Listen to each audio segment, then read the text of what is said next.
Praticien, bonjour, j'espère que tu vas bien. Alors dans cette vidéo, je vais te parler un petit peu d'une question que j'ai reçue d'une thérapeute qui me parlait de sa problématique justement d'annoncer à sa cliente, à son client, une nouvelle séance. Alors c'est quelque chose qui est très très récurrent.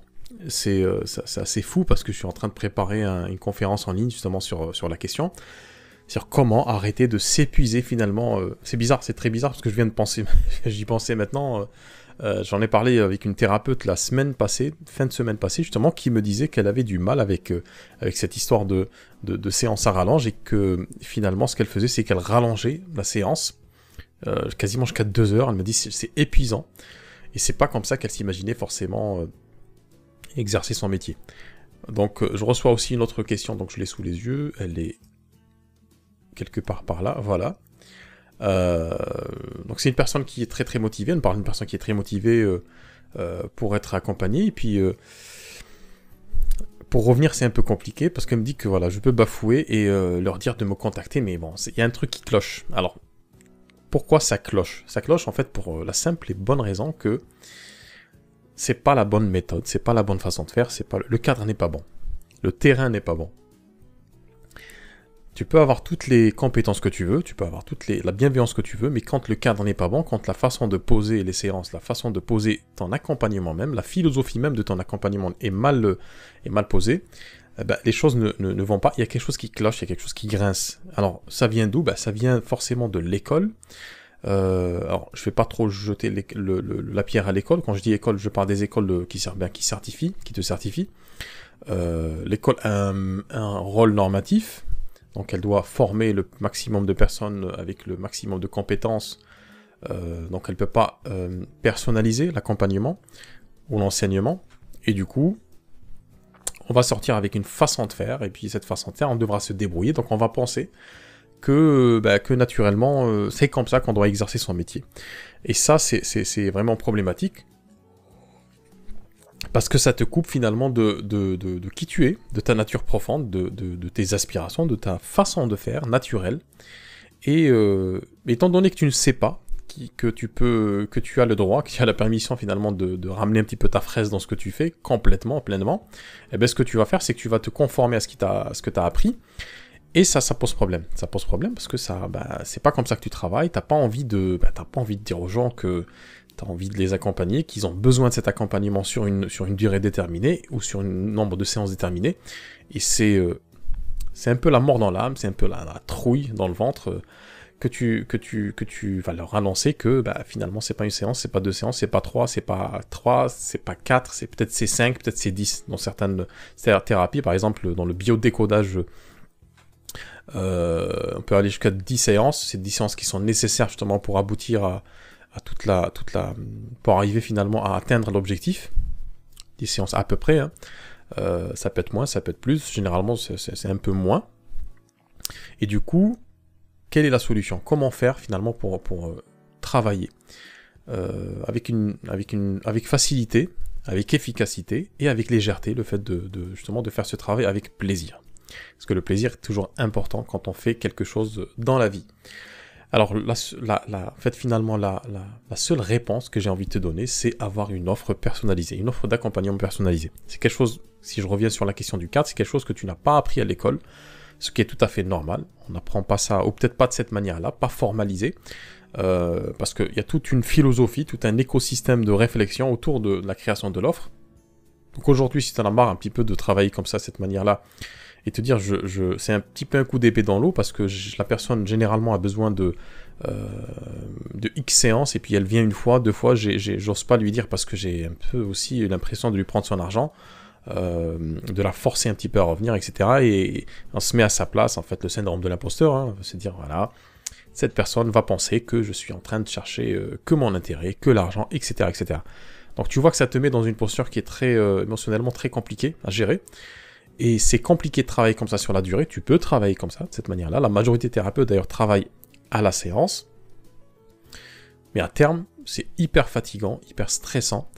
Et ça va te miner le moral. Donc, la seule solution, c'est de créer des offres d'accompagnement personnalisées. C'est des offres qui répondent à un besoin extrêmement spécifique, Ça, c'est une première chose. La première, en vraie condition, c'est des offres qui sont alignées parfaitement, qui te collent à la peau, qui sont alignées avec ton talent caché ou ton talent dévoilé. Parce que très souvent, on a une façon très très naturelle d'être excellent dans la vie, mais on s'en rend pas compte parce que c'est quelque chose qui est naturel, ça fait partie du décor. Donc l'idée de créer cette offre-là, justement, c'est de dévoiler aussi tout ce cadre-là. Et en vrai, c'est de changer, c'est la discussion d'ailleurs que j'ai eue avec l'hypnothérapeute la semaine passée, c'est de changer finalement de cadre, changer complètement de cadre. Et quand tu changes de cadre, finalement, ce qui va se passer, c'est que non pas que, bon, c'est un peu déroutant au début, mais en fait, ça t'ouvre des possibilités énormes, et c'est surtout que ça t'ouvre des possibilités à l'intérieur de toi-même, parce que tu vas te connecter avec cette partie de toi qui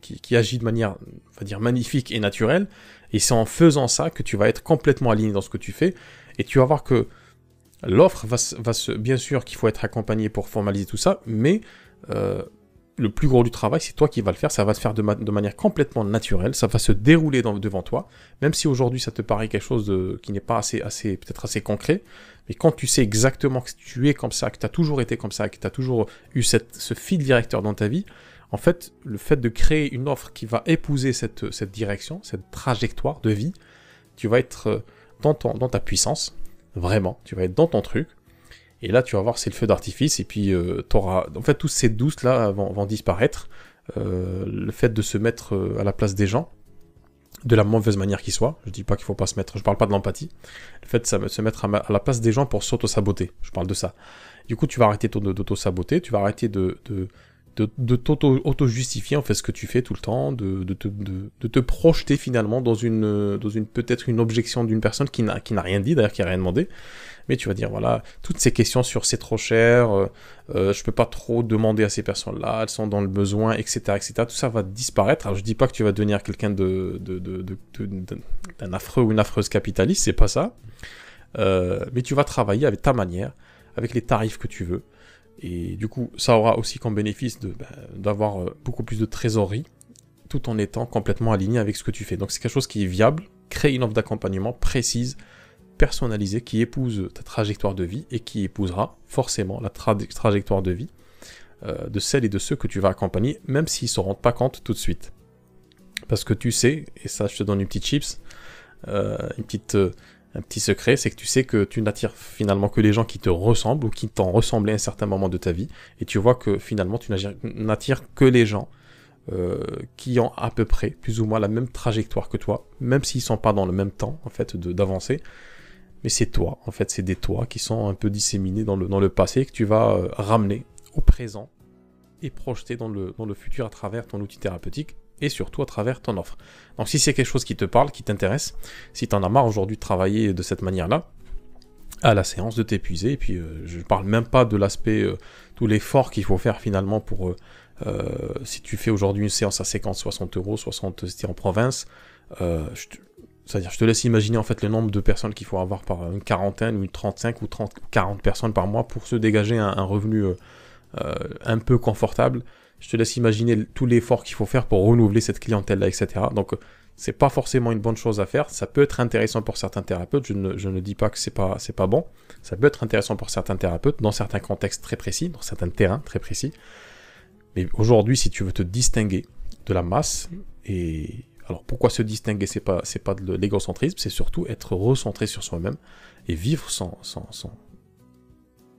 son individualité, sa singularité parmi les hommes et les femmes qui nous entourent, et être pleinement dans son